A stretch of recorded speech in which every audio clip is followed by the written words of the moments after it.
আসসালামু আলাইকুম প্রিয় এসএসসি শিক্ষার্থীরা, তোমরা একদম তোমাদের প্রস্তুতির শেষ পর্যায়ে আছো। অর্থাৎ আর দুদিন পরেই তোমাদের বাংলা প্রথম পত্র পরীক্ষা।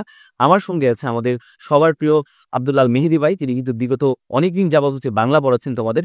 সো আমি দুইটা বিষয় নিয়ে কথা বলবো। একটা হচ্ছে তোমাদের এমসিকিউ প্রস্তুতি, আর একটা হচ্ছে সিকিউ প্রস্তুতি। এমসিকিউ হচ্ছে তোমাদের বিগত ৫ বছরে তোমাদের যে কোনো বিষয়ের, অর্থাৎ ৫ বছরে ২০২০ থেকে ২৪-এ তুমি যে ৯টা বোর্ডের ১৩৫০টা এমসিকিউ তুমি প্র্যাকটিস করো, তাহলে তুমি ৩০টার মধ্যে তুমি 25টা এমসিকিউ কমন পাবা। এবার আসি সিকিউ, অর্থাৎ সিকিউ কিন্তু তোমার প্রত্যেক বছর তোমরা অনেক টাইম কনজিউম করে ফেলো।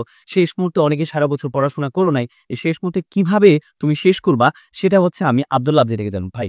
আচ্ছা, সিকিউ নিয়ে আমি অল্প কথায় বলি যে প্রতিটা শিক্ষার্থী সবসময় যে অভিযোগটা দিয়ে থাকে যে ওরা সময় মতো শেষ করতে পারে না। বাংলায় এতগুলো সৃজনশীল, এগুলো সময় মতো শেষ করতে পারে না। তো এখন আমি একটা নিয়ম বলবো, জাস্ট এই নিয়মটা ফলো করলেই হবে।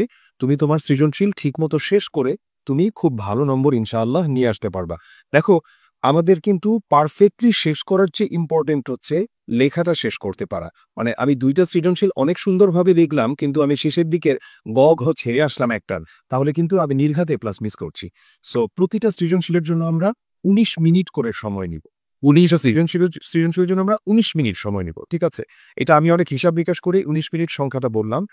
আর এখানে আরো একটা বিষয় আমরা লক্ষ্য রাখবো, সেটা হলো সরাসরি তাড়াতাড়ি যদি লিখতে চায়, তাহলে যদি আমি কি পয়েন্ট ধরি, আমি যেটা করতাম, ধরেন একটা মানুষ, এটা ৩টা পয়েন্ট আমি লিখতাম। তো এরকম আরো মানুষ কবিতা, হ্যাঁ মানুষ কবিতার ৩টা পয়েন্ট হইতে পারে। যে আমি যেটা বলি যে সেটা হলো গিয়ে যে এখানে আমি একটু লেন্থটা ঠিক করে দিই। যেমন আমি যখন আমি ক নম্বরটা লিখবো ১ লাইনে, আমি খ নম্বরটা লিখবো আধা পৃষ্ঠায়, আমি ক নম্বরটা লিখবো ১ পৃষ্ঠায় এবং ঘ লিখবো ১.৫ পৃষ্ঠায়। এখন অনেকের কাছে মনে হতে পারে যে এটা তো লেন্থ কম হয়ে যাচ্ছে। এখন দেখো, ওই লেন্থ বাড়াতে গিয়ে তুমি যদি শেষ না করতে পারো তাহলে কোনো দরকার নাই। ১৯ মিনিট মানে ১৯ মিনিট। ১৯ মিনিটের মধ্যে তোমার যদি ঘটা ফিনিশ নাও হয়, তুমি প্লিজ পরেরটাতে চলে যাও। তুমি যদি এই কাজ করতে দাঁড়াচ্ছে, সমস্যা নেই, এটাতে ২ মিনিট বেশি নেই, পরেরটা ২ মিনিট কম নিব, ওটা হবে না, তুমি আলটিমেটলি ধরা খেয়ে যাবা। সো যেটা বললাম, ১৯ মিনিট সময় নিবা প্রতিটা সৃজনশীল উত্তরের ক্ষেত্রে। এবং এই ভিডিওটা যখন যাবে, ভিডিওটার কমেন্টে হচ্ছে আমরা ট্রেন্ড অ্যানালাইসিস পোস্ট করে দিব, যেগুলো নিয়ে আমরা ক্লাসের আগেও কথা বলেছি। অর্থাৎ বিগত বছরে কোন বোর্ডে কোন অধ্যায় থেকে প্রশ্ন সবচেয়ে বেশি এসেছে, কম এসেছে। আর আমি এরপরেও একটা দুটো চ্যাপ্টার নাম কি মেনশন করে দিব রায়হান, যেগুলো থেকে আসবেই আসবে ভাই, বলে যেন ওরা খুব রিলিফ হবে। আচ্ছা, হ্যাঁ।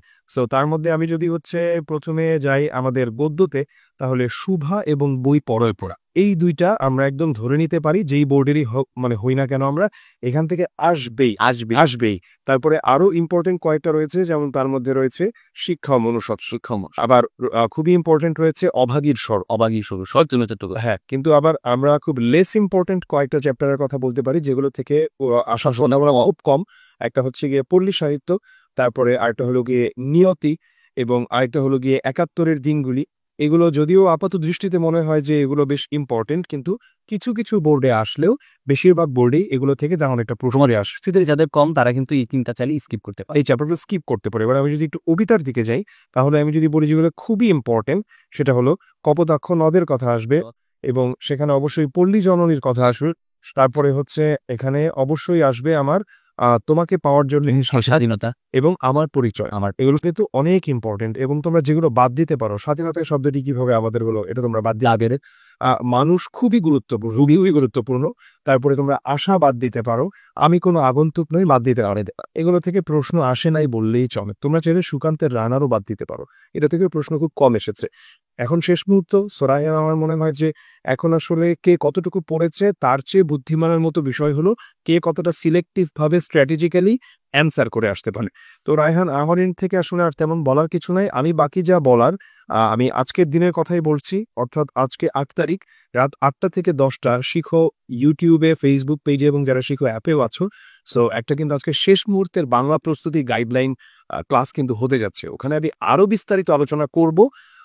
আমার কথা আপাতত এতটুকুই। রায়হান যদি শেষ কিছু বলে শেষ করিস। থ্যাংক ইউ ভাই। আমরা কিন্তু আব্দুল্লাহ ভাই থেকে অনেক ডিটেলসে শুনলাম। তো আমি যেটা বলবো যে ভাই, যেই তথ্যগুলো বলবো, অর্থাৎ যেইগুলোকে বেশি ইম্পর্টেন্ট দিয়েছে, বেশি গুরুত্ব দিয়েছে, সেগুলো তুমি একটা প্রবন্ধ বা একটা গল্প, একটা যে কবিতা রয়েছে, ৩টা পয়েন্ট করে, ৩টা আমরা ৩ শব্দে তুমি এটাকে প্রকাশ করবা। যেমন মানুষ ভাই, মানুষ আমরা ৩ শব্দে কি বলতে পারি?